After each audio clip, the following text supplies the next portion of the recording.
contracts for beach chair and umbrella rentals actually don't expire until April 2026. There's a long chain of resolutions extending and moving dates back to 2016. And the shortest version is we used to track these by Section 1 and Section 2, and then somehow they got conflated into surf and beach chairs. And my mistake, I miscalculated it. But the latest resolution does say that these two franchises expire in 2026. So we have a little more time than we thought, but it's, some of these are current and pressing issues, better to be resolved now rather than later. So just want to make that point. Just very briefly, I know council and the franchisees are aware of this, but for anybody who might be listening at home, the beach franchise operates, the business on the beach operates under a framework that's set up by our codes and contracts. And the codes start out by saying that there's no commercial activity anywhere in the city on public property unless it's approved by city council. That could be a special event approval, a non-franchise approval, or a franchise approval. But basically, you can't do anything on public property the city council hasn't approved. And commercial activity is broadly defined as advertising or selling, renting, or delivering goods or services. And that covers just about anything you can do in public. It says you can't advertise, sell, rent, or deliver anything on public property unless city council approves it.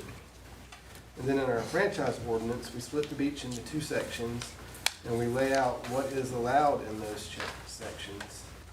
And basically, it's the same language for both. It says beach, chair, and umbrella rentals provided by vendors operating under a franchise agreement with the city.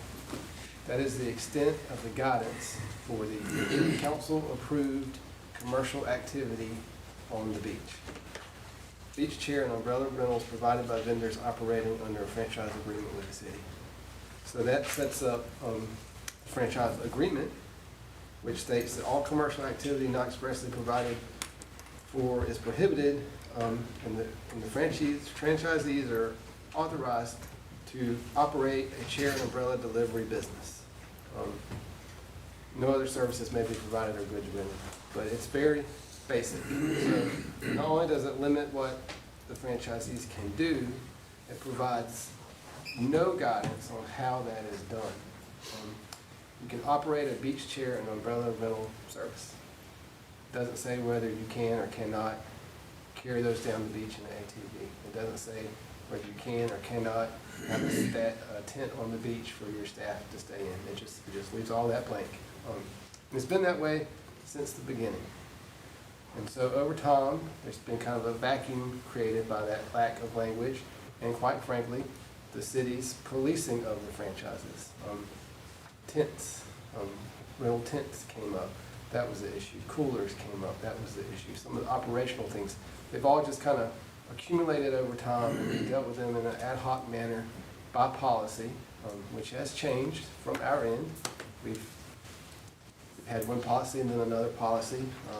So we need to get on the same page as a group and to provide fair and clear rules for our franchise holders so that everyone's on the same page, knows what is and is not allowed, and how it can and can't be done.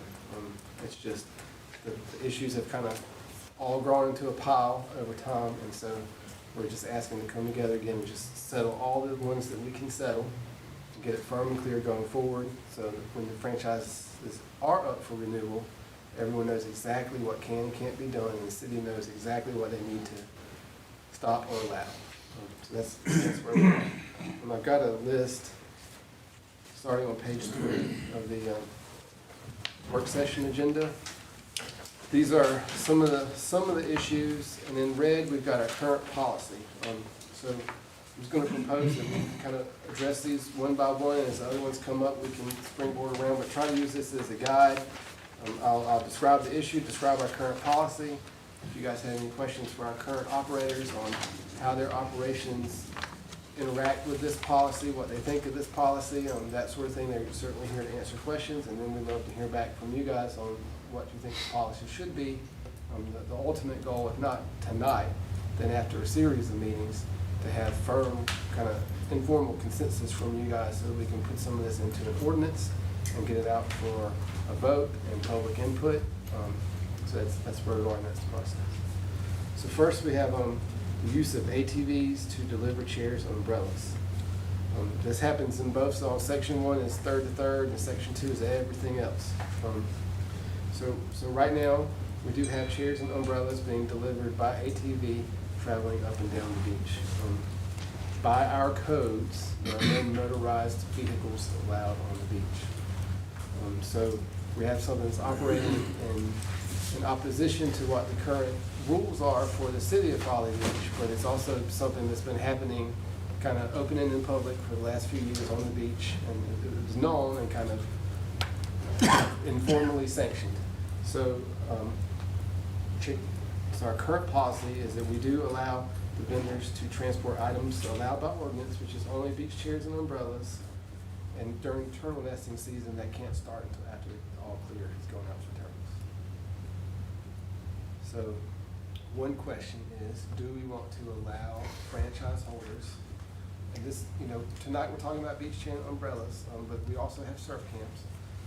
Do we want to open up the approved commercial activity on the beach to include the use of ATVs to transport goods on the beach? And if we do we want to set limits on the times that can be done, types of things that can be delivered, that sort of thing? Or do we want to go say, hey, the rules are no motorized vehicles on the beach. You will need to use the street system and the walkovers to get things where we need to go. I have a question for one of the vendors. By what time of the day do y'all usually get your stuff in place on the beach? Well, during the very busy season, we're out there trying to get them set up early in the morning so we can avoid. What time would you be done, like typically? We open at 9:30. As far as like Andy doesn't do this, but we deliver across the entire island, so we try to do that by probably 8:30. Get started around 7. But then we get back to the pier where we kind of hang out all day and service walk-ups or day trippers. I'm just, if we did a time frame, I want to make sure it doesn't encumber your ability to do business, I guess. Well, for us getting out early is important because there's less foot traffic out there, so it's a safer operation to do it earlier. So 7 a.m.? 7 a.m. Yeah. Is that? We're 8:30 to 6. I just personally think we just say, if you want to use an ATV in section 1, that's fine. Section 2, no. Because you get too many people on the beach too many times. 7:30, I can't guarantee you they're gonna be all clear on the beach from the turtle group because it wasn't a day until late. So, I just personally think that, section 1, as long as you stay third to third, you're gonna use it to move stuff around in there fine, other than that. Because what we're gonna have, Mr. Pope just alluded to, and it's already happening, is you're gonna have all these other vendors, these surf camps and stuff's gonna come say, well, why can't we haul our stuff out there? And so just to keep it clean, that's my opinion. Would you limit that to a cutoff time of the day? I'm limited to you. If in section 1, your operating hours from 3rd Street West to 3rd Street East, as long as it's in that one spot, that's fine. The rest of the beach is section 2, I say no. All right. Mr. Pope, I just have a general question. So can we not just limit it to umbrella and beach chair vendors? Yeah, you guys have, you can say only these guys are allowed to do it, or only surf camps are allowed to do it, or only surf camps, I'm not being sarcastic, only surf camps from 8 a.m. to 6 p.m. You can set the standards, we just need some guidance on what you'd like the standards to be. Understand. Are there currently surf camps using ATVs? Not up and down the beach, to my knowledge. Andrew, have you had any reports of surf camps? I haven't had any reports of that. We have at least one surf camp that uses a trailer that partially uses the right of way, which is public property, but it's not the beach. Have people complained about beach umbrella ATVs on the beach at all? I would have to check. Okay. We'd have to go back and research. Okay. I know for a fact that we've received at least 1 or 2, why does this and why is it allowed on the beach? Okay. But in terms of this ATV impacting me in this way, I don't know, I'll have to. Okay, look. okay. I'd like to. And so just say, check with Dave Miller, because he's had complaints from the turtle people about tracks. Now, you don't know who it is, but just tracks with ATVs. But we know it's not from third to third, it's beyond those sections. I think this is the question for the vendors. Have you gotten complaints directly about the ATVs and moving things? Yeah, I'm a no man, but we do everything in our power not to get complaints. Complaints? We haven't had complaints about how we operate. We haven't had any issues working with the Turtle Patrol or the Turtle Time, you know. That was my they- next question, as far as, We've had no issues. no? No man. I know, it doesn't affect Andy's because you're not going outside of your section, but like, if it was to be like the mayor described, how would that impact your operation? It'd be devastating. I mean, it's incredibly hard. I don't even know if we could find enough staff to do it because we're servicing houses and blocks deep all the way across the island. But what I can say is after operating vehicles on the beach for, you know, next season will be our 18th season, we've never had an accident. We've never had an incident with the vehicles.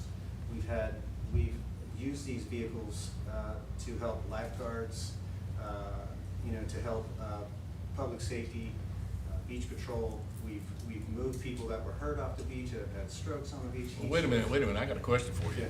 If you've done all that, that had to be outside of that early morning time frame. We're operating vehicles all day. We're just not driving around all day setting them up, right? So the vehicles are out there. But we've found more than 24 children. We've helped find kids that are lost. The vehicles are in service to the city. We've had our vehicles commandeered by the police so they can do things. Like, these actually are helpful. Andrew, y'all commandeered their vehicles? Nothing comes up in my mind right away. I'm not saying we haven't. I mean, just because you got so many of them out there yourself. We with do have beach a lot patrol. out there, so, yeah. How many accesses can you actually get on the beach from? Like there's, Well, I mean, surely 3 like west, 2 2 east. east. Used to be able to get on at night.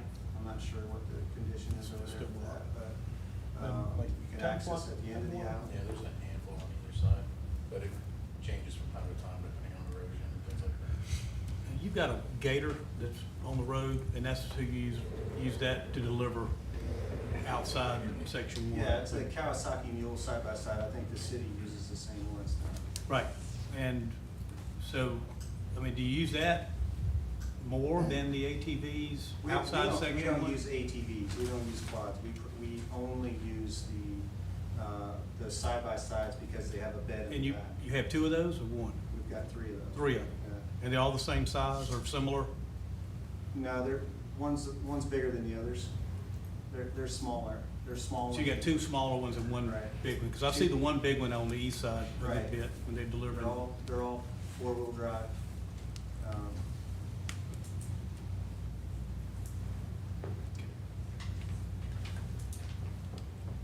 Any other questions or comments on that topic? All right. Next up, down the list is a staffed and manned tents on the beach.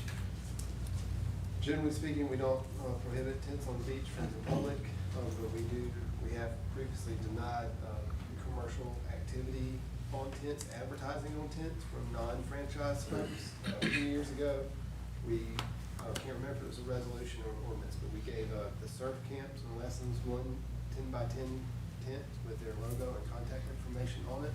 We never formally adopted that policy for the beach chair and umbrella vendors. So our current policy is that each chair and umbrella vendor gets 1 10-by-10 with the logo and contact information on it, but only in 1 section of the beach. So either, you know, I know both of them have section 1, so they can each have one in section 1, or the vendor who has, I'm just gonna use Mike's name. And Mike, who has both sections of the beach, if he puts the tent in section 2, it's not allowing them to have it in section 1, it's either or, not both. So that's our policy now, you each get 1 tent, put it where you want, just like the other franchisees. Does that apply to the camp? And I know we're talking about this, does that apply to the surf camps as well? Yeah, they all should only have 1 tent. And only there while they're operating? Yeah. I'm okay with that. Comments? Can I get some clarification? So that, to say that, you know, you can put 1 10-by-10 staff tent anywhere in any area you're able to operate. What were you gonna ask, Mike? Well, so I understand the one tent with the logos on it, but we have a bigger crew, and the issue is about heat and safety for the crew. Are you saying we can only have one 10 by 10 tent for the team? The tent out there is primarily for their safety. And so we'd like to double it. If only one tent can have the logo, that's fine, but can we put 2 tents out there to protect the team? All of the discussion that I found referenced in the minutes dealt with advertising on the tents. The general public's not prohibited from putting up all the tent. tents they want to. So, my interpretation would be that if it didn't have advertising on it, we can't regulate it. I guess, is the rule about the advertisement, or is the rule about the size of the tent? I guess I would also ask, well, why do we want to make it hard for people to actually find us? It's not about making it hard for people to find you, it's about keeping everybody under the same pair of rules. Yeah. Everybody has to play the same, and you can't monopolize a section of the beach so that you impede other people's public access to the beach. If you have 5 tents set up in a row, you're impeding somebody's access to the beach. That's what we're here to set ground rules for everybody, so we don't have to do this again. Right. In terms of vendors' tents, maybe distinguishing between, you can have multiple tents for your crew with a logo on it, but none of your other tents can have the logo on your rental tents. Everything I could find in the discussion on the record about tents has been about advertising on the tents. And size. Yeah, and that, the last time this came up, it resulted in a rule that each surf camp got one 10 by 10 tent with. That's what I'm saying, and size. I know the surf teams have been trying to pile a bunch of kids under there during their breaks too, under one single tent, and that's been an issue for them too. And that's why I asked the question about how many can we use? And I'm talking about my staff, and yet you're gonna talk to the surf club, but it's about those kids too. They're piled under for the shade. So that's the question. And just going by the record, I don't see anywhere where the tents were discussed as for the customers as much for the vendor to use for shade and basic operations Advertising. on the beach and advertising. So if the surf camp has customers that need a tent, they can put them up, the customer can, or the parents can put them up for them. And then they can take them down when they leave, just like everybody else coming to the beach. Just so that I'm clear, what we're saying is to standardize the advertised tents, 10 by 10, for each vendor across the board, no matter what category. That's our current policy, is these guys aren't addressed in any record anywhere of having a tent with their logo on it. The question was, how many tents can the vendor get? Surf camps get one, so our policy is they get 1, 2 with their logo on it. And they're set up when they open up, and they're tear down when they close. Well, we Oh, discussed- okay, I jumped. we Okay, sorry. discussed- Right now, that doesn't exist. It's common sense, and that's the way it should be applied, but it doesn't. It's not. Well, they can't leave them on the beach overnight. They'll get taken if they're going overnight. Okay, so But- set up and tear. So then, if someone, just to follow up with that, if someone chose, it's America, so to speak, that they needed shade, that people needed that, we're saying, that's fine. They're on the beach, the Yeah, beachgoers. Our current rules just deal with tents with logos. Okay, So if someone came to me and said, hey, Mike Cassell put up an extra tent somewhere on the beach and his staff is under it, that would just be like a normal tent that anybody has, as long as it doesn't say Folly Beach Cheer Company. okay. I got it, but thank you. That's why we're here with you guys to get direction on this kind of So stuff. how many tents do you use right now, for your cruise? 2, 2? Is that plenty? it's enough, yeah. Are they plain or are they logoed?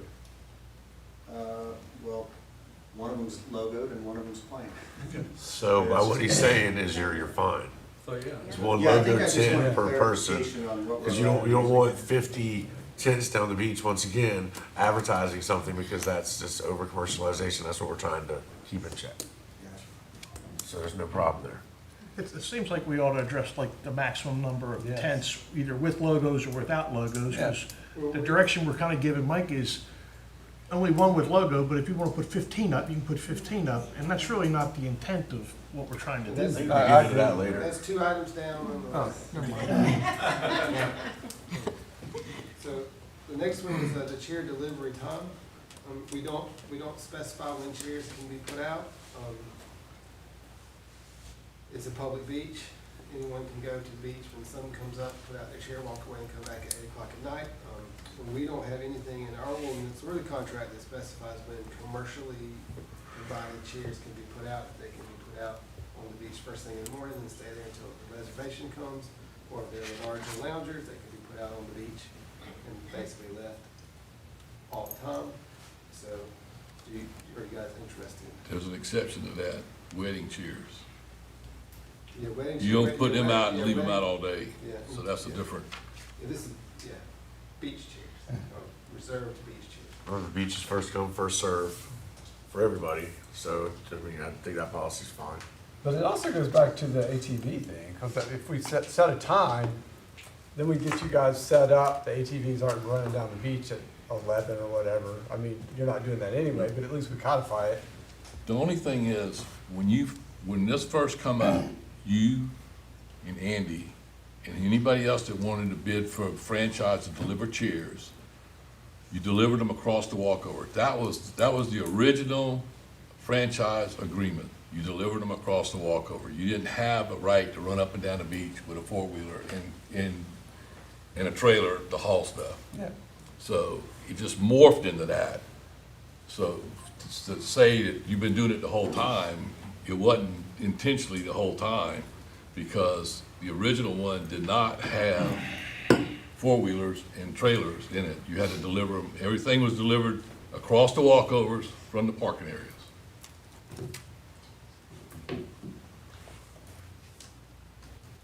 So does anyone else have any? To piggyback on that, why did we get away from that? And maybe y'all can shed some more light into it, because I remember that was not how it was originally intended, so why did we get away from that? Because that's where I'm stuck at. I really don't want to see ATVs going up and down the beach, because a police officer in Myrtle Beach ran a lady over, and he's a police officer who does it all the time. It's great to say you've never had an accident before, but you never have an accident until you do. You know, and I'd hate for something like that to happen. So personally, I would not like to see them. So why do we get away from delivering through the accesses and keeping everything on the street? I'm asking you. You probably have more information than anybody, so I guess I'm asking you. Yeah, well, so it wasn't actually codified, it wasn't actually written any different to say that it had to be carried over the walkover. So I went to the former city administrator, Spencer Wentmore, and I said, look, our contracts are the same. We're providing this service on the beach. Can we utilize these vehicles to make deliveries? Because there's just, it's more work. It'll be easier, better for us to handle the work. And we got the approval to do that. But you got the approval from, You got the you got approval approval from from an policy. administrator, not from the city council? I mean, you know, because That's the way it was the intended for us. administrator can't approve a change in the ordinance, so, you know. How would I know what a city administrator has the power to do? I'm speaking- Nobody's But he asked not- nobody's getting mad at you, but I'm saying that was what we intended, was for them to be delivered through the accesses and not have ATVs up and down the beach. It happened, hold on, it happened like that. And I hear you, so we're trying to fix previous mistakes. I know Well- myself, I don't want ATVs up and down the Your beach. all day. contract wasn't codified. The next contract won't be codified, it's a contract. Ordinances are codified. Our ordinance says no motorized vehicles on the beach unless it's public safety. Okay, I got the wording wrong about the codified, but what Well- I meant to say is it wasn't explicitly written, so we went to Spencer We and didn't. said, what are we allowed to do? But city council didn't feel like they had to explicitly say that because the ordinance says no motorized vehicles on the beach. Right, so now we have the opportunity to change that and look at the value of what. If we want to, and if we don't want to. Right, right. So are there any other comments or questions about chair delivery time or reserving space on the beach? Yeah, I don't think, the delivery time we didn't say, but somewhere in here, I thought I read. I would just clarify, maybe, make sure you put beach chairs and not wedding chairs. Well, the wedding chairs are That's a dressed, whole different, well, I'm But- just saying to be specific as far as. but during turtle season, you can't be on the beach until after it's all clear. Right, but maybe make mention of that. But I mean, we need to put that in there somewhere. Right. If we end up doing wording, I think we should stick with like sundown, sun up, like we do every other ordinance, instead of saying at night. Well, that was just one of my questions. If you read it, vendors may continue to place chairs prior to arrival, but all chairs must be removed from the beach at night. Right now so I guess chair delivery time was a poor way to phrase this. It's more the idea of reserving space on the beach. Okay. So this current policy says you can take that chair at 1 o'clock, somebody who's come in at 6 o'clock. You can take it at 6 I o'clock in understand. the morning for someone who's coming at 2 o'clock. So the Our policy is execution, that's We don't why, care when you deliver the chair versus relate in relation to Right. who's gonna use it. It can sit there all day. got it, prior to their arrival, prior to executing it. Let's change night to sundown.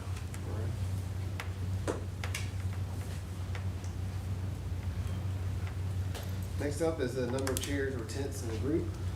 So there's no ordinance language, there's no real language anywhere giving anyone guidance on how many chairs in a row or tents in a row is too many. Prior to the renourishment, when the beach was pretty severely eroded, we started getting pictures and emails saying, hey, there are 15 rental tents in a row. This is a made-up number, I'm not citing an exact email. But there were large groups of tents in a row that quote-unquote blocked people's access to the beach. They're saying, we've got all these tents, we can't get to the beach, because there was no beach. There's more of a beach now than there was.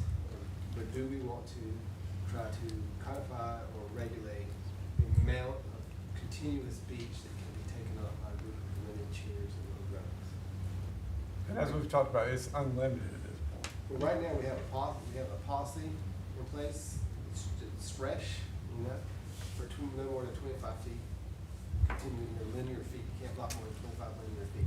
That's about as far as you go. And to some degree, it gets into 10 feet of chairs with a stick in between them, 6 feet distance, you know.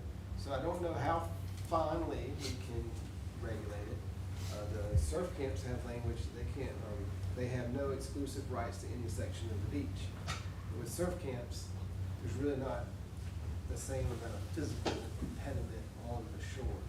It's more like they're out in the ocean and they're taking up, you know, there's surf camps for 150 feet. So that's what that's about. So there's really no guidance for chairs and umbrellas about how much real estate can you occupy. So we put a stopgap 25 feet in a row. I think 25 feet is probably pretty fair. That's 2 tents, no more than that. I haven't heard, I mean, that's pretty standard, but the thing that we heard about, we saw pictures of was when they were, 8 or 9 of them together, that's an issue. That's well over 25 feet. So from the vendor's perspective, is that reasonable? I can't I visualize. believe it is. I mean, I think you should probably put, I think Aaron just spoke on it, a distance between the groups. Otherwise, you can have a group and then 2 feet, group and 2 feet. But we're not limiting the number of groups, is that correct? I would say that the issue with the 25 feet, if you're talking about, we keep using the word tents, but I think you're talking about the umbrellas that we use, right? So the umbrellas are 7.5 feet, 8 feet. So you've got, 8, 6, 24 feet. You've got 3 umbrellas. You've got 6 people that can go underneath this umbrella. Well, who's the 7th person that you leave out? Who do you leave out? Do you leave out grandma? What do you do with the families that are there? It's not wide enough. If you wanna change it would make more sense to say you can't have 25 people sitting, but I don't know how you tell somebody that you can't have, more than 6 people together in a group. How would you say that if you were walking on the beach? I hate having to codify everything, Yeah. but I know what you're saying. We don't want to split up groups, but if you have, like, what's a large group? 6 umbrellas, 7 umbrellas? I mean, it's gotta be a home run for you, right? So if you put 7 umbrellas in a row, then you should have a 20-foot gap before you start putting anybody else. So if we're clear, It's really not if you're talking about in between the groups. Yes, then we shouldn't say we how understand long the feet. group is, Right. but we should say Well, there must be a mandated space between groups. that's the only problem was the pictures that kept coming to Aaron. Had no space in between groups. And it was, well, but even if it's not a group, if it's 10 people with 10 umbrellas in a row, they're not part of a group, but they're just all 10 umbrellas in a row. And remember, this was at 2 months ago complaints, that 25 feet was most of the beach. Now, it's not today, it can be tomorrow if the other hurricane decides to change its course to come this way, but hopefully not. So you have to think about 2 years down the road, where y'all gonna be right back here talking about the same thing. It's so difficult to codify everything and legislate everything when we're really just asking people to not have a continuous line and to make sure there's a break in between groups that other people can get back and forth on. But, I mean, But we're basically managing the allocation of a public resource. right. And if it's all tents and umbrellas and people can't get a spot on the beach, like you said, in 2 Oh, I years. mean, I get Yeah, what the so problem that's is. why I guess we have to codify it, otherwise we're back. But we shouldn't codify, Well, wait How a minute, many- hold on, we're not codifying anything, this will end up in a contract. well, We're not putting this in an we ordinance. shouldn't have to, specify that, but if we do, I think the way to do it is to specify the gap and not the length. Does that make sense? No, not to me, because the problem is the length, like her picture, and not the gap in between. The biggest group is probably 6 or 7 umbrellas. Can we see that, Stacy? In a group, but he could be Stacy showed written the picture. 20 on Third Street and But put to them all different together. groups, and then there must be a gap in between the groups. Well, who's gonna know whose group is what group? They all have separate contracts or Those are all separate wide tents. apart. Those, Yeah, that's a picture taken from the pier. Those have plenty of walk space if you were down there. We don't put. I'm not saying the wall we don't space, I put was talking about the umbrellas line. together if they're not part of the group.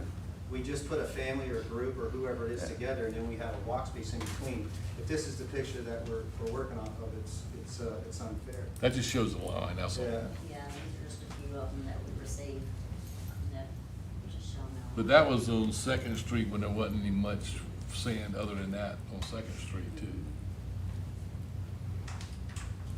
The biggest complaints Aaron showed me was on Third Street area, where there wasn't anything out there, basically, We can email you all the pictures, but the concept remains, saying, there are situations where there is a continuous line, or there have been. How or if we respond to it. Could we do it based off of high tides, or, but that seems to be where the problem might be, if we have limited beach. Could we do it, I mean, I don't know, throwing it out there, is that something that's, I think the tide cycle's a little too frequently changed to really Well- manage, but if it was some like renourishment trigger, you know, if there's less than 50 feet of beach seaward of the baseline, maybe, but a high tide cycle, I think would maybe take us too far down into the tape measure, you know, how far are these marking? yeah, because if I'm his guys and I'm putting up these things and it's high tide, I'm putting them up closer to the dunes end. And then when the tide goes out, I'm not going down there and moving them back to where the tide was and move them back. You know, when they get there, they're there. So I'm just pretty much simply about the math. All right, so 25 feet, and this is what I need clarification. Are most umbrellas that you work with 7.5? Yes, ma'am. Okay, so that's standard. That's standard commercial beach umbrella. 7.5 times 3 is within the 25. So, in my mind, that's the question, in the sense if it's 25 or what, it's 3 umbrellas in that scenario with the standard umbrellas, and is that reasonable? And then is there a gap, or, you know, that's the piece where in some ways we want to be specific, but we also want choices for you all to have. So, I guess that's kind of where I am, 25 feet is 3 umbrellas. So basically 3, you could say, if you don't like the way he started it with the 25 feet as a policy, you could say you can't cover more ground than a 20, if you've got a group of more than 6 people, 25 by 25, so you put up 3 umbrellas in the front, and somebody gets 3 umbrellas in the front of that group. So part of the group sits in the back, part of the group sits in the front. And that's 6 umbrellas in a 25 by 25 square. You're looking for different ways to say it. Yeah, I'm- Other than saying high tide or low tide, it's kind of like, Work sessions are for. yeah. And just so, since we probably won't get to exact language, conceptually, just you guys more comfortable with a gap or a group size? You know, regulating the gap between groups or regulating the group size? There needs to be spacing in between is the issue. The group size is not the issue. We don't regulate whether a family of 20 comes out here, drives out here for the day and takes over a group space. It's the walking area in between. And I think the biggest area, Tim had to bring this up, we're talking about when we had no beach at high tide, and the picture I remember seeing was like 9 umbrellas, standing like taking out, like blocking the access to taking, that's what I'm thinking in my head. Not the line of tents and all that. If you've got 9 tents coming up and people can't get through an access, then they have no ingress or egress to the beach. That's the thing that we need to eliminate. So there needs to be wall gaps so that people can get through and pick their own section of the beach. But there also needs to be some place for them to be able to put their stuff. I mean, we can't have at high tide, if everybody's in a line and there's no place for the day tripper or whatever to put their stuff, they're not gonna put it between the gaps. I mean, I understand. yeah, I know. Oh, I thought I'm you were just coming thinking, up with what I knew. no, I just think we need to figure out a way to make it equitable for you guys and for the people that are coming to enjoy the beach for the day that didn't get a chance. At least if there's gaps, they can get through and find another section of Sure. the beach during low tide or Yeah. something, other than the picture that I remember seeing. I mean, if it's high tide, there's no beach, there's just no beach. Yeah. They have to pick another section of the beach. I mean, that's all you can do. Are any other questions and comments on that topic? Or we could go back to no delivering chairs up and down the beach out of section 1. And then they got plenty of room to go to the beach. Well, I think I'm saying the same thing DJ said. It's more about the gap than it is about the line. We'll work this. Well, and just, for me, it would be helpful from you all to, at some point, sort of educate me about the trends. I mean, there's gonna be a peak, and you're gonna have a trend where maybe it's, I don't even know, 10 tents, and then use, or chairs or whatnot. But at another time, it's really not a problem, it works. So that's the thing, because it really just doesn't fit in the same thing at July than it would at another time of the year. So in order to be fair too, you know, that's a factor that I'm trying to look at, is that some things are trend, and you can educate us that 3 is reasonable, 7.5 times 3. Other times, it's not so reasonable, then what do we do? I don't think you can really put it on a trend as far as a timeline of the summer. I definitely gets more groups than I do. He gets the bachelorettes. He's way better at advertising than I am. So having the big groups, we have very few amount during the year, so this really isn't, I'm not as concerned about it as Mike might be. But yeah, occasionally we do get a group of like 8 umbrellas, and we kind of put them in a semicircle. Semicircle. Yes, ma'am. Well, that's kind of what I was saying about a square. So you put them in a I didn't think about a semicircle. but- Configuration. Yeah. People can see each other, Yeah. they can talk, and We do that, we put them in a horseshoe, right, to minimize the amount of width that we put these groups in. So if you put them in a horseshoe, what typically size would you take up, square footage on the beach would you take up? and how many umbrellas, when you're setting them up for a group, they're touching. You know, if you want everybody to have shade. General guess. I don't know, I have to get out my calculator. So Maybe 8 umbrellas, horseshoe, Yeah, they're like me umbrellas. Geometry. Exactly. 7.5 feet. Well, umbrellas. I know my times table. so that's what I 6, said. 3. well, if you're gonna build a horseshoe, so you put 2 on the back and 1 here and 1 there. I mean, how many tents do you usually set up for a group in a horseshoe? It varies. 25 foot. I can tell you, I can tell you that if we make a horseshoe with 3 to 4 umbrellas in the front and put it in a U, everybody can see each other, talk to each other, hear each other. They can face their chairs when they need to adjust for the sun. It is still a narrower width than a 17-foot shibumi that's shading 2 people. So there's Oh, I don't like them either, so I mean, Yeah. personally, I don't like them. Just for perspective. I like the 10 by 10 tents if- better. If we're gonna do it, I understand about keeping space in between the groups. We absolutely try to do that because the groups don't really know each other, wanna talk to each other. We don't put them together, so we do keep the space between the groups, and that's a great idea to set that gap. As far as how we set up the groups, I can't see how we could only make it 3 umbrellas because there's just too many people that come with their families for that small. But if you But put the them in a horseshoe horseshoe, works. you're making 3, and then you're making 4, 5, 6, But you're moving 7. forward, so you're not spreading out, you are moving forward. So that's what I'm asking, how many would you normally use? You use 3 across the back, and how many going forward? I On guess In it a would depend typical, on in a the- typical It would depend setup. on the group size, but it's not, average. wouldn't be a surprise this Saturday to have 3 or 4 groups that have 3 umbrellas and 2 on each side, or maybe even a third on each side, so 1, 2, 3. Well, okay, so 7 you're umbrellas. using 3 across the back.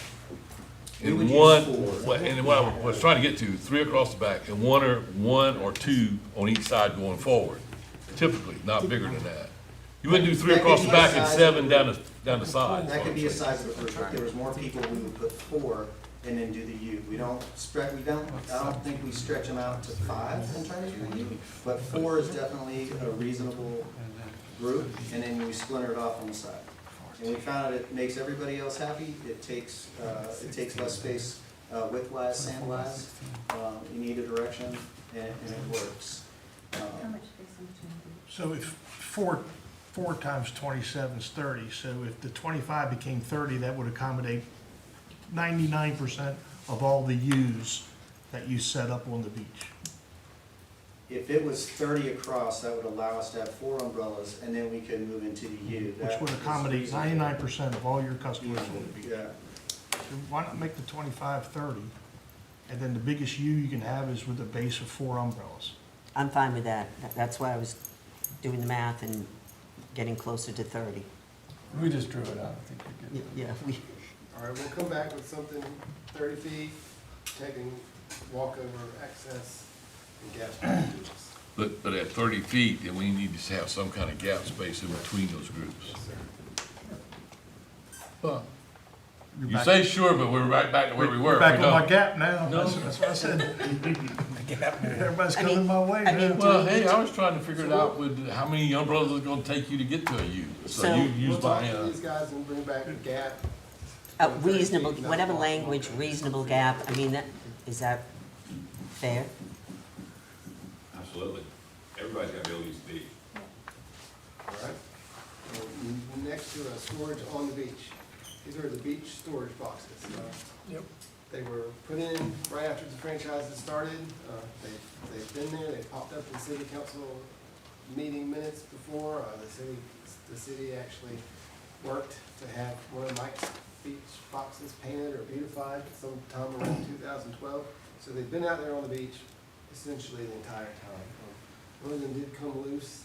I don't know where it is. When did it come loose? December 17th. December 17th, the day it flooded. And since then, it's been off the beach, in our parking lot, while we have waited on 2 other agencies with jurisdiction to formally tell us that these things can be on the beach. And we allowed it.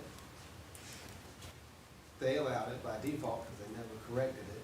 But we have now asked both the state and the Army Corps whether these things are actually legal to be on the beach. The state has jurisdiction seaward of the baseline. We wrote them when this started a few months ago, and asked for an opinion. We got a staff opinion that acknowledged that the boxes were located on beaches throughout the state, but also that there was no permitting process in place for those boxes, and no permits have been issued, because you can't get a permit for something that's not permittable. They know they exist, they've never really done, it's a regulatory gray area. So following up with the state before this meeting, I said, hey, I've got to talk to my city council, I need the answer. And I was requested to put in a request for statutory interpretation according to state code, and they will get back to me in 45 days. So the state's legal department is reviewing beach storage containers, framed as wooden containers on pilings, permanently mounted, seaward of the baseline, to tell us whether or not the state has an issue with it. The second group is the Army Corps, who, part of our local agreement, prohibits encroachments into the project. We sent the same question to them. They wrote back and says there is an exception, section 408, section 408 exemption, which is a fairly complicated, thorough review by the Army Corps that must be sponsored by the city. So if, for the Army Corps to even tell, like, they've already told us that no, it's not allowed, but if you want an exemption, the city has to ask for it, and it's a fairly involved legal review from the Army Corps. So that's where we are right now. Neither agency has come down with a final no. We're waiting on the state, and the Army Corps says it's a no, but you can always apply for an exemption, but only if that exemption request comes from the project sponsor, which is the city of Folly.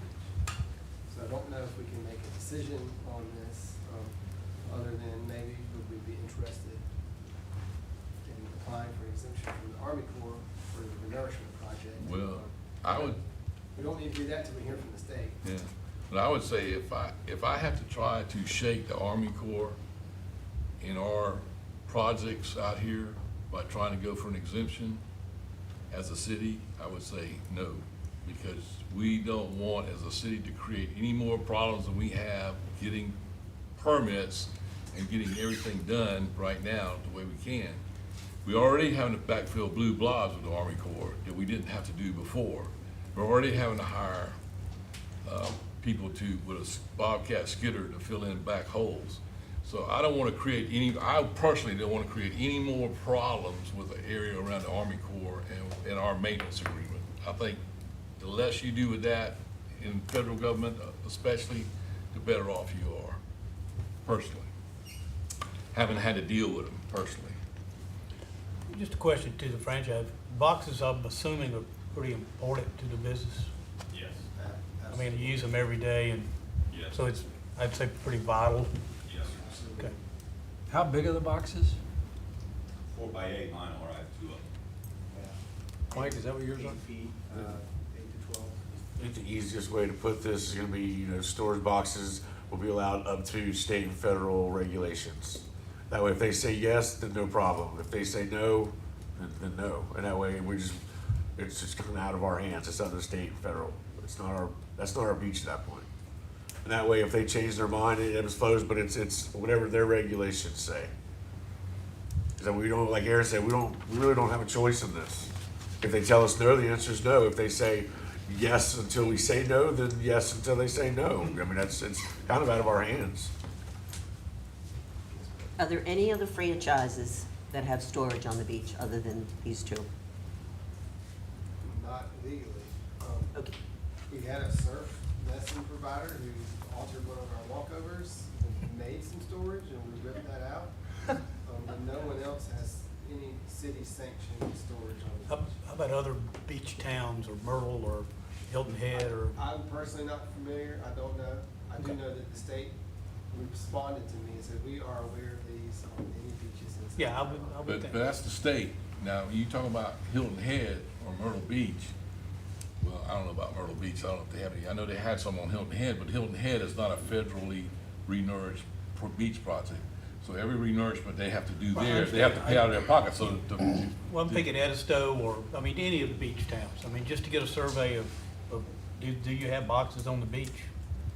I'll ask Just them. curious. I can send that out. But the question has to be, do you have a federally backed beach renourishment project? See, that's our problem. If we wanted to pay for renourishment out of our pocket, Yeah. we could do anything we want to. I get you on that. So if we do the So when you research, ask them, you have to make sure that they're in that same You don't category. want to mess that relationship up. That's right. Understand. so if we do the research, can you find comparable entities to Folly Beach for the regulations or I will suggestions? pull around to see who has beach storage boxes on the beach and if those people have a nourishment project. Federally funded, Right. that's the Yes- key. Yes, sir. Not renourishment, because they could have, like Devon do, they could have a renourishment project that they pay for 100%. Just like, We're not in just control like, of this question.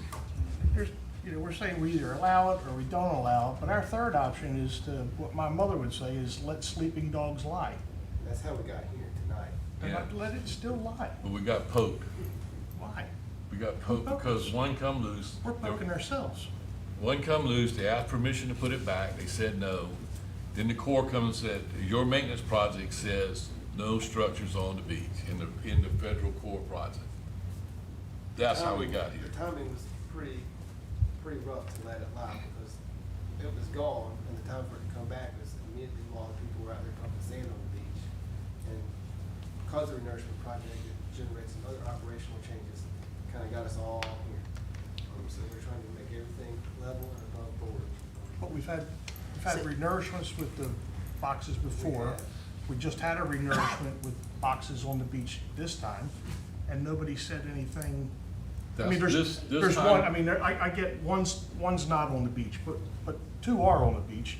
But they said we had to remove them. They said no structures in the Corps project And- area. They come back and said, his boxes has got to go. His can't come back and his has got to go. The question's been raised. This is out of our And hands. as a local government, when someone raises the question, there is no proper response from a city government official to say, thanks for your concern, we've chosen to let that lie. It is, these are the laws and regulations that govern it, let me find out how it interacts. You guys can do it, you're the legislative body, I can't do it. Be interested in the answer to Catherine's question My about, honest opinion is that the state feels like their hand is being forced to make a decision on something they've also known about and let lie, and that's why they asked me to ask for a formal legal interpretation. And you're getting that ruling in 45 days. Well, that's what the Maybe. law- That's what the law says. So, That's from the state, but the federal government has already said they have to go. You gotta be careful. I mean, as much as I wanna keep it, don't get me wrong, I'd love to give them everything, but you can't. So we're definitely in a process, and we're still getting new knowledge and certain perspectives here. So then, once we get the information, then is there a backup plan? I mean, it's going to unfold as far as what we can and can't do as a city, I mean, basically. If the state comes back and says, hey, there's a new general permit for beach boxes, then we'll be back before you guys saying the state says it's okay. Do you want to pursue an Army Corps exemption? Thank you.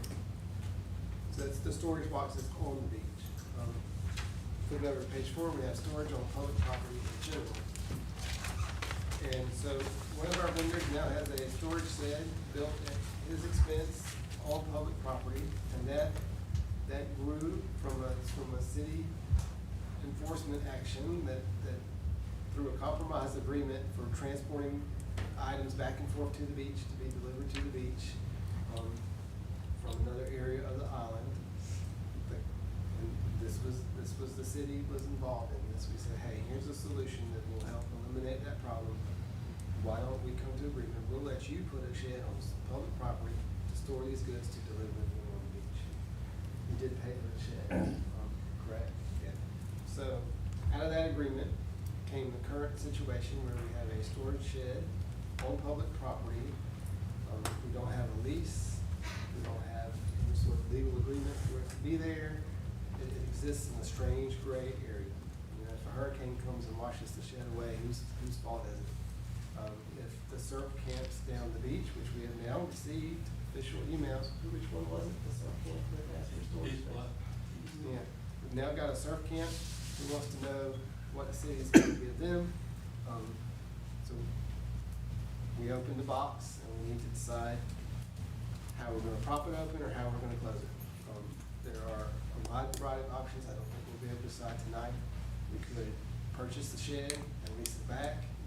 We could lease it with a credit towards the cost paid for construction. We could get a $0 lease with lots of things that satisfy Joe in terms of liability and stuff like that. But we've got a situation, gray area with the box, the storage shed on public property, which we did.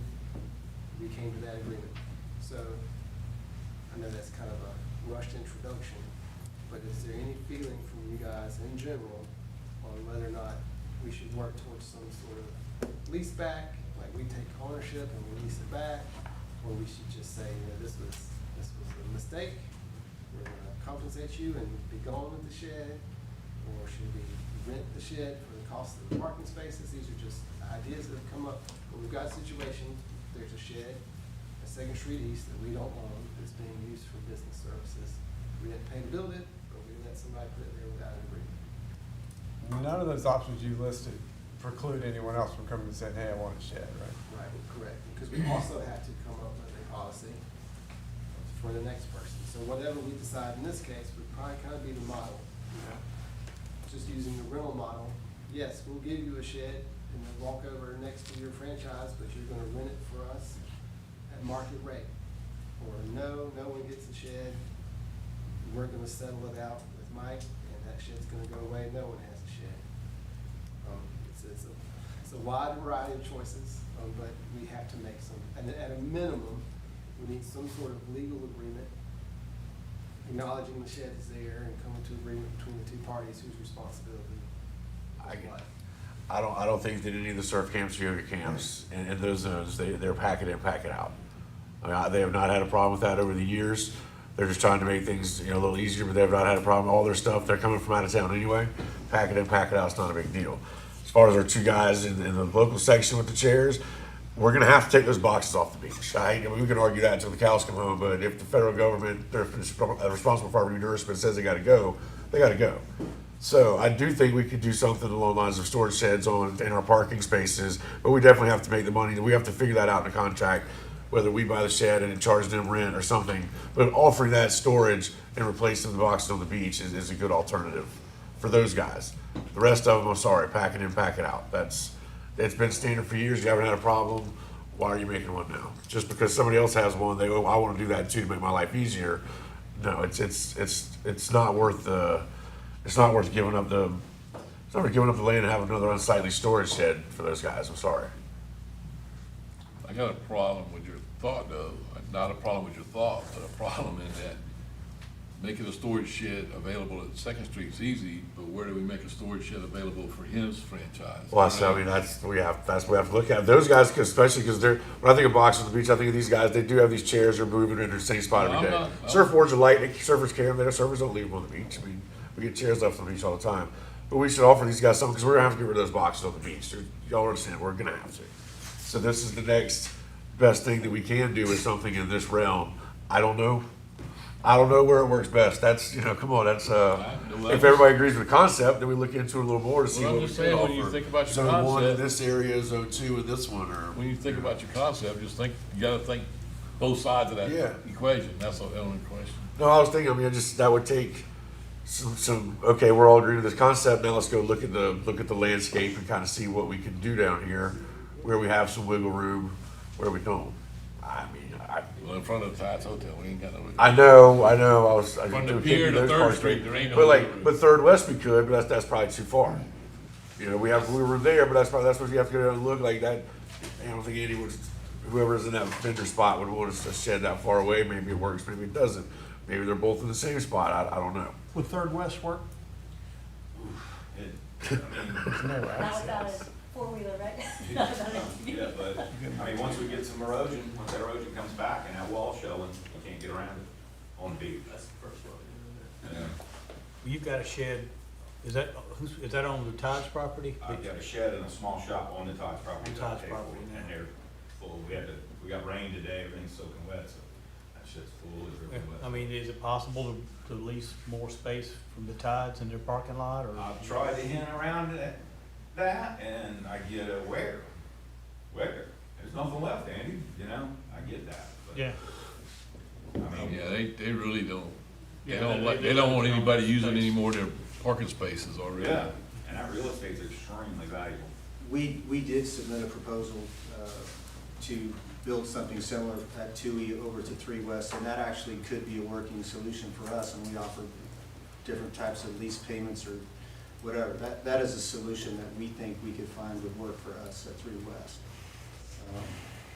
But it's still public property, so it doesn't matter. It's still the same Whether it's concept. 2 East or 3 West, it doesn't matter. But if, No, I'm saying specifically 3 West would work as a solution for us. I got you. But what I'm saying is still public property, so the concept of whether it's 2 East or 3 West doesn't make any difference. The concept's the same of you using public property for storage areas.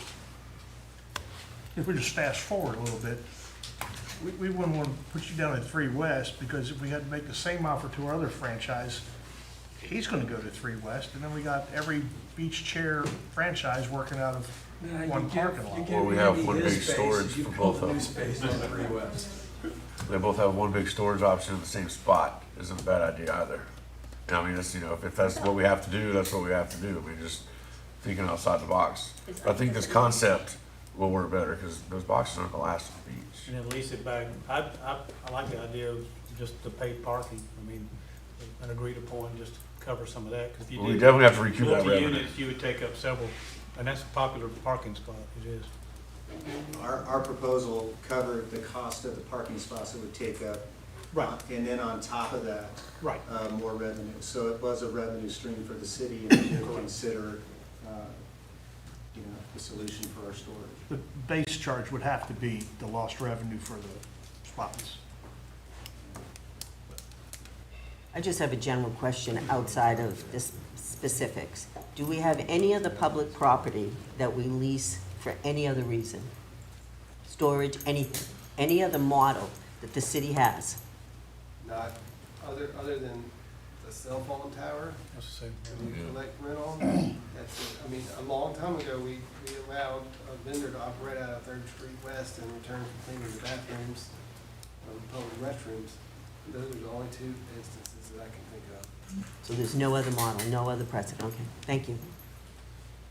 So this one's obviously not solved tonight, but we're gonna keep working on it and come back to it. And then we just have a few more minutes, so those were kind of operational concerns. And next, we go to product expansion. So the ordinance says beach and chair umbrellas, the contract says nothing that's not expressly herein provided.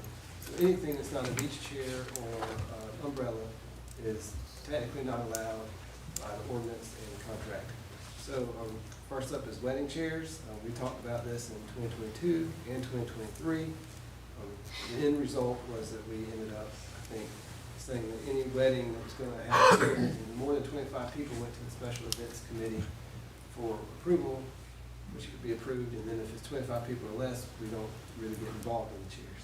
So the current policy is that we do allow wedding chairs to continue to be provided, but we ask that they not be transported up and down the beach, at least come over and walkovers. We're trying to get transport on the beach to just the beach chairs and umbrellas, which maybe it's anything. But right now, if it's transported on the beach, it's a chair and umbrella.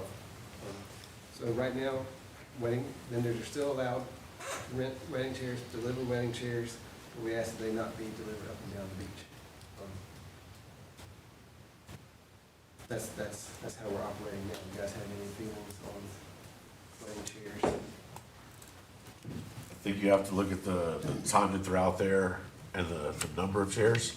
You don't want to set up 100 chairs at 8 o'clock in the morning for a wedding at 5 in the afternoon Yeah. and take up the whole beach for the day. Yeah, thank you. I apologize. We do still enforce the current ordinance, which has the times they can be out. We just say you can't drive them down the beach. Yes, like an hour before, and you have to be up by an hour after the ceremony or something like that. I spoke to one of our Exactly. wedding planners about like the number, like, you know, is it 100 chairs, like 50 chairs max? I mean, people can stand, you wanna make sure your elderly and your older are taken care of, they can sit. Could you, Mr. Pope, could you send that to us, or, Yes, ma'am. so it, That would all be taken care of in special events too, right? About set up and tear down. Well, and the delivery of them, if I want to go back to why we got off of that subject in the first place. That they should, nothing should be transported up and down the beach. But if we do allow beach chairs to go down the beach, the wedding chairs don't bother me. As far as being transported, if we're going to allow beach chairs to go down the beach, then I don't mind wedding chairs going down the beach. Well, the only problem is weddings are usually in the middle of the day or the afternoon when the beach is still full. I'm saying if you're going to offer one for one, then offer the other one. That doesn't bother me. I'd rather it not be done down the beach at all. But if that's the way that everybody's going to go, then just give them, what's the difference between a beach chair and a wedding chair, other than the time? I think the time's huge. Well, if you're giving them permission to take beach chairs down the beach at noon, then what's the difference in a wedding chair? That's what we're getting at. If the general consensus of this group is to allow that, then allow the wedding chairs too. What's the difference? But if you're going to put, keep them off, I'm for that too. so if we read the ordinance that relates to wedding, Yeah, you got it. then we can So- either, In terms of wedding chairs on the beach, we direct anyone with 25 or more people to the special events committee. Rule number 9, any items that are put on the beach for a wedding or other events, such as tents, pulpits, chairs, plants, etc., must be removed before sunset or before the tide reaches them, whichever is sooner. Anything left overnight is subject to compensation by the city. So right now, in the ordinance, we don't have any time before the wedding. before, And it's after the wedding, it's until sunset or high tide. But special events Sunset. can review those plans and say, you're approved for your event, but you can't put up your beach chairs until 4 o'clock or Right. 5 o'clock. For weddings As over part of, 25 people. over as 25. part of the review. But under 25, they don't get reviewed? No, no, Usually under 25, it's only 4 or 5 people. It's not not a big deal. like 24. But we have had them out there where there was 100. I asked the guy who was delivering, who's picking them up. There was 150 chairs set up for a beach wedding. And then they took over the whole walkover and parking lot, so nobody else could use it. So it was like, God, this is crazy. Was that before we made them go to special events? Yeah. That's That's like they set up I a didn't get an chapel. invite for that, I was wondering who the caterer was. They set up a whole church. like everybody else was. So the wedding chair, this would be something that would need to go, just the allowing the wedding chairs does need to be put into the ordinance. Allowing wedding chairs, subject to all the conditions. That's an ordinance amendment, because right now it says chair, beach chair and umbrella. next we have tents, coolers, boogie boards, cornhole sets. So this is kind of, these are examples of, let's just call it beach adjacent products. None of this, it's not in the ordinance, it's not in the franchise agreements. So back, the last time we talked about this in 2022, we allowed for one special event that was supposed to be there for them to be delivered to the beach, but then they were supposed to not be delivered to the beach anymore. So our current policy is they can be delivered to the storage shed, they picked up from the storage shed, but they can't be delivered to the beach, or returned from the beach. And that was something that didn't come up until just recently. If someone comes and picks up a cooler and they leave it with their tent and their umbrella, right now our policy says to the vendor, well, the people have to return the coolers and the tent, the coolers and the boogie boards to your storage shed, then you can go pick up the chair and umbrella. So it's kind of like, if we let the chairs and umbrellas stay there to be picked up, can you just pick up the coolers too? And that's what, so first we have to expand the product list if you're willing and able, you are able. We have to formally expand the product list to say these things can be delivered to the beach, or we have to enforce, pick them up at the shed. Are we gonna expand the product list for everybody who has a business to deliver stuff out here to the beach? Well, Vacate, whatever the heck their name is. as contemplated, this would just give the beach vendor, the franchise holders, the special permission to deliver to the beach. Everybody else can't deliver to the beach. And that's where we are now. These guys can't officially deliver anything to the beach. So right now, we're at where everybody's treated the same. That vacay, special summer vacation can't deliver to the beach, and they can't deliver to the beach. Is the agreement in place now just for chairs and tents, basically? Trade umbrellas. Yeah, so this would expand that greatly. Those items are able to be delivered to the customer's home. Yeah. They don't have to necessarily come pick them up. Right, yeah, they can be delivered to the beach house. Yeah, same with all the rest of them. I mean, all that sounds good. For leaving in, I'd rather them set up the tent, to be honest with you. I'd rather the tent go into the chairs and umbrella category, because I like it because we get a lot of tents left on the beach we're used to.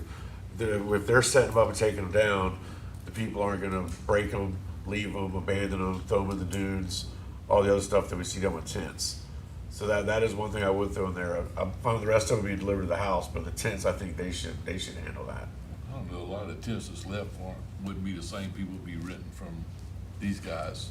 A lot of them are day trippers that come out here with halfway tents, and then the wind breaks them or whatever, they just say the hell with it and walk off. Yeah, or at least there's somebody pointedly responsible if we find one of those. If they're setting them up and taking them down, hey guys, why'd you throw this in the dunes? I trust them a lot more than the general public sometimes. Well, I'm just saying, they wouldn't, the people that generally leave stuff on the beach wouldn't be renting it from these guys. That number's not gonna No, be reduced. it's cheap little things that. Right, that's why I like Shaboomie. that's why I like the offering, because it gives people, I mean, I see what you're saying. But the day trippers ain't gonna rent from a tent, they gonna bring a tent. I see what you're saying, I see what you're saying. So basically, what we have to do is decide on the product list, because right now, technically, we have two things. Right. That's it. Yeah, and the rest of the products, we have a lot of other companies out here delivering to houses. And that's why I'm saying, that's why I said, if you open it up, are you gonna let them deliver it to the beach too, or are you gonna because then they are responsible for picking it up, labeling it, pick it up, whatever. This was, when we started this whole thing, all that was also left off because we have brick and mortar businesses that sell these items, sell boogie boards, that sell coolers. You know, that was one of the things with them. They're like, why are you doing that when we're sitting here selling them? That's why it was left out originally. The tents, I'm fine with. I mean, boogie boards and coolers, to be honest with you, I don't see why we need to add that to the delivery repertoire. I can't imagine that's a huge portion of money, and I'm sorry, we have brick and mortar businesses that we don't want to violate their trust. Maybe we can answer that? Sure. First of all, I would say that the difference between all the people that are delivering to the homes is that we're paying 4% of our gross to the city. The city's making revenue off every cooler that we rent, every tent that we set up. And you're right that we would absolutely be better at setting up and weighting the tents down, so it's a safer environment. But people, day trippers, would rent from us. What we learned while we were renting the tents is that if people were going to Walmart and paying $80, a group would pay $80 for a cheap canopy, come out there, it would break and they'd leave it out there. We pick up on average over 45 broken tents a season. Just in the last 3 weeks, the Turtle team on the All Clears asked us to pick up 4 tents and busted stuff. So we pick these up all the time. We've been picking them up for decades, or for almost 2 decades. So it is an issue. And what we learned is that if we can rent these canopies, it does reduce the amount of tents, single-use tents that are put out there. I will also say that coastal municipalities across the East Coast, across the country, are celebrating rental coolers and rental canopies because it's exactly the right thing to do if you are a true steward of the environment. We started renting coolers because I was on the committee for single-use plastic bans and styrofoam for the city. I was on the city's committee. The idea to rent coolers is because everybody was bringing these styrofoam coolers out. We actually now, before we were banned, we're renting 300 coolers a season. And we knew specifically that that was keeping day trippers and groups from stopping and buying the styrofoam coolers. And we also figured out after the styrofoam ban that people were still buying the sustainable coolers from other stores and then leaving it full of unsustainable plastics and trash on the beach, and we were picking those up. But the difference with the coolers and us handling the coolers and us bringing the coolers to the people on the beach is that at the end of the day, we were able to take all of their trash, all of their recycling, and we would take it back with us and separate it. So now you have a completely sustainable service of coolers where not only is the city making money, 4% of the 300 coolers we were renting each year, and over the years, that number has been to the thousands we've paid just on cooler rentals to the city of the 4%. But we have kept 300 styrofoam coolers from depositing microplastics, trash, and all the other things that we're concerned about. So it absolutely, the coolers and the canopy rentals came out of sustainability initiatives. So with the We're coolers, still they get their own ice and drinks, or? So we offer the cooler with a bag of ice. They bring their own drinks. We drop it.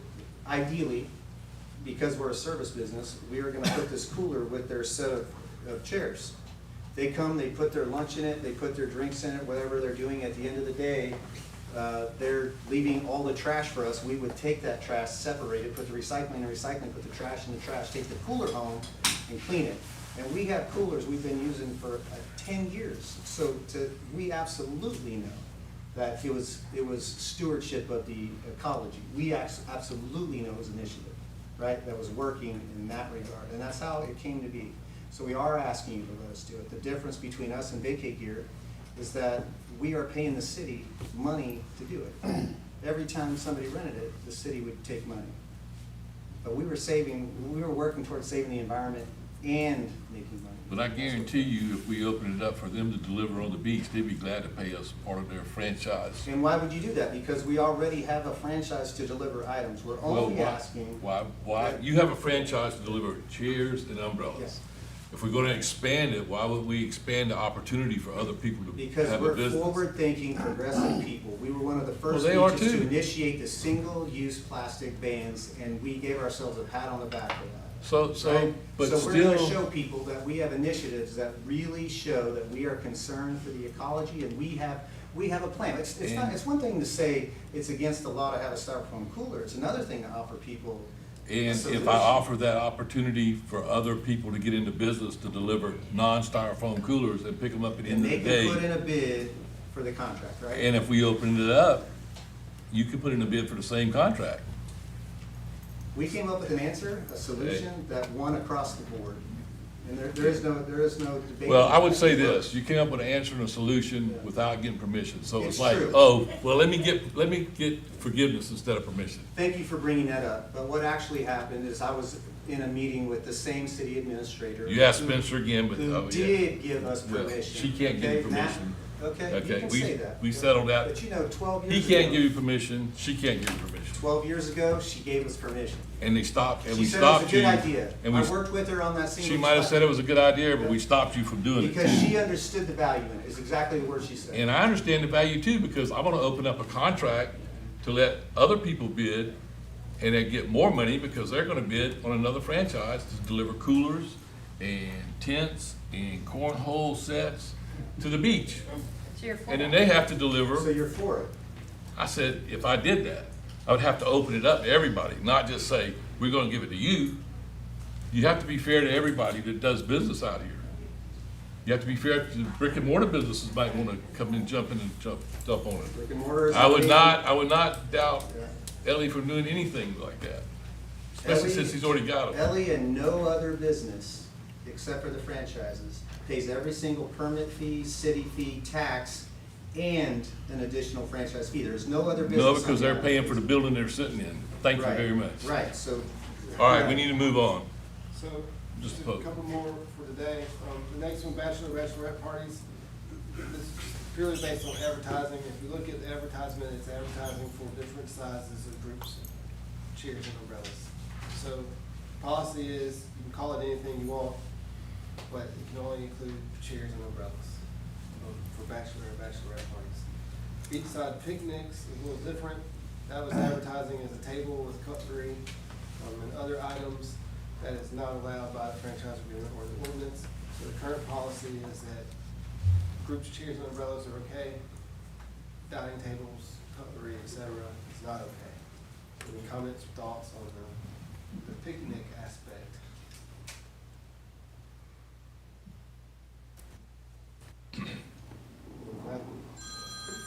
Sorry, it's my mom. She's exempt from my do not disturb. So, last one is surf lessons and yoga lessons. Again, this is just based on advertising. Our policy is that if either one of these restaurant vendors wants to promote another approved commercial business, they're welcome to do that. But, using non-approved yoga or surf instructors who don't have an approval either through a franchise or a non-franchise agreement would be a violation of the franchise agreement. So if this is advertising the services of any one of our approved non-franchise vendors or franchise vendors, it's okay. Or if not, it's not. Any comments, thoughts on that? That's to provide a service on the beach. Right, yes, sir. 'Cause we approve a handful of folks to do yoga and a handful of folks to do surf. So if these guys want to work together for synergy, that's great. But if it's an unapproved third-party yoga instructor coming down to be paid to do yoga on the beach, that would be against the franchise. So you can't go out there and teach yoga. Not according to the ordinance. I guess I'm still trying to figure out why this is included in this topic, These are because, services that are being advertised by current vendors. So if you- umbrella and chair vendors, so Yeah. that's why it's in the list. Each one of these items was taken from advertisements on their website. Answer you your might- last question, It's me, yes. yeah. Yes. Are you using a non-franchise person? So, again, this is a way to support other vendors who own businesses in Folly Beach. These are your neighbors. Kelly Travers is another person that's gonna be directly affected by some of these decisions with the weddings and what we're allowed to say. We process 4,000 orders. It gives a year, a season, it gives us a chance to let anybody that books with us get a follow-up email to say, hey, this Folly boat captain who lives on the island, you can get a sunset cruise with him. These people that have a Folly Beach business license, you can get yoga with them. These people are doing surf lessons, you can get a surf lesson with them.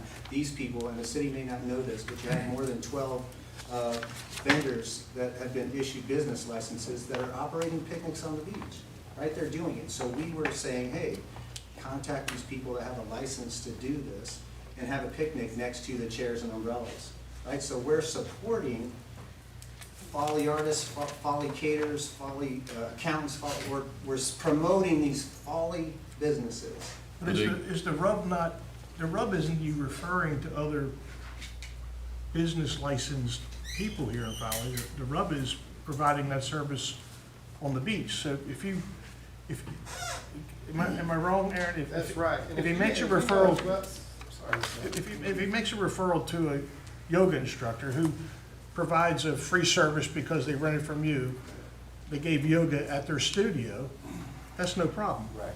But if that yoga instructor comes out and sets up on Third, then that's the problem. That's the problem. And Right. if you know of 12 companies doing picnics on the beach, please email me, Stacy. There are no. Well, the licenses. problem is that they're, with the picnics, it's like wedding and event coordinators. And so they've got a license, and what they've looked at and said, we're allowed to do these things because in our license, well, I know that you're gonna say, you Yeah, can't. they're not allowed to deliver. So food to these- the beach, so, Right, no. so these people, well, and I think there's a gray area that you can work through. And I am caught up in this because we're trying to support local Folly providers. But the real essence is that it's not specifically stated to these event planners that get their business licenses that they can't offer a 2-hour picnic with a meal.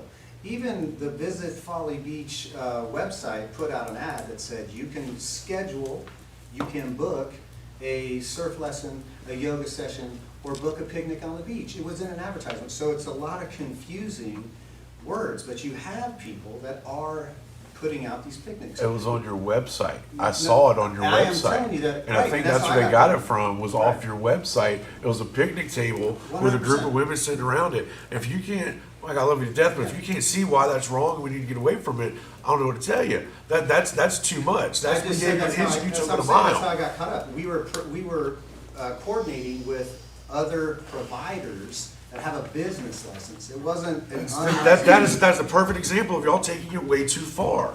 That's why we're here. Right, I think there should. That be was clear- never intended. Ever. It was a You're just picnic. digging the hole It was- deeper. No, this is, listen, it was a picnic provider that had a business license on Right. Folly, and we put it on our email and said, you can book a lesson for surfing, you can book a picnic, you can book a wedding.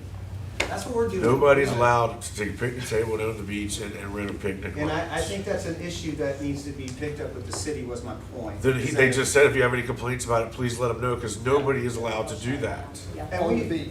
we On shut the down, you haven't Nobody's seen allowed the to do picnic that. ad since. What I'm saying Well, on is, when the public city property. said to us, we're not allowed to tell a local Folly caterer that has a business license, that you can come and put a picnic on the beach. We had to cancel $15,000 into picnics for people that are all Folly people, by the way, and say, you can't do this because the city doesn't want us to be a part of your picnics. They don't want us to tell anyone coming to Folly Beach. Well, you're missing that the you whole have a point. certificate. I'm not. Nobody can deliver food to the beach. I And can't that's deliver why food we to the beach stopped, from and I had to Hollywood, tell them, wouldn't it? look, I don't- Forever. That's what I'm trying to tell you. It's The same- smoking pot can't deliver a pot of Yeah. whatever to the beach. And they can't smoke pot.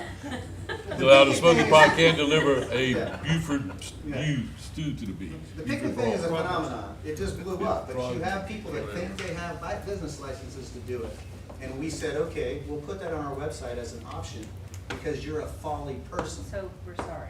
So we're sorry, and we took all the ads for the picnics off. But it needs to be clear, it wasn't, It's, it's not how So, you're so characterized. in essence, actually, that one solved somewhat. I mean, okay, because we lived, we learned, it solved, we moved forward. But What, I would like to invite you guys and you and anyone who's listening at home, if you know of a commercial provider that is providing picnics to the beach, please let us know, because they are violating Folly Beach Code. And whether or not Folly Beach Code is right or wrong, that's up to you guys, but our job is to enforce it. So if anyone knows of anyone providing beachfront picnics for a payment, please let us know. It is clearly prohibited on multiple levels. And we told all of them and emailed it, and all the vendors, all the picnic providers, we told them. But the other side of that process there, remember, is who has a yoga license to do yoga on the beach? Give me a name. Serenity Tree. Serenity yes. Tree. So if he said, you can book on the beach a chair in the Serenity Tree, then that would be good because they already have a franchise to operate on the beach. I understand. Yep. Where me and Aaron's yoga lessons, not mine, by no means, Aaron's yoga lessons doesn't have that opportunity, doesn't have that franchise, so they can't operate on the beach. And they're part of the system, and it's clear, and Yeah. it, That's, okay. that's Got the it. two. Yeah. I understand. All right. Thank you. We'll work on the feedback on the items that we got, and try to morph this into some recommendations. The things that still need to be discussed, we'll bring back. And next work session will probably broaden into the broader franchise questions that we touched on last year. And we'll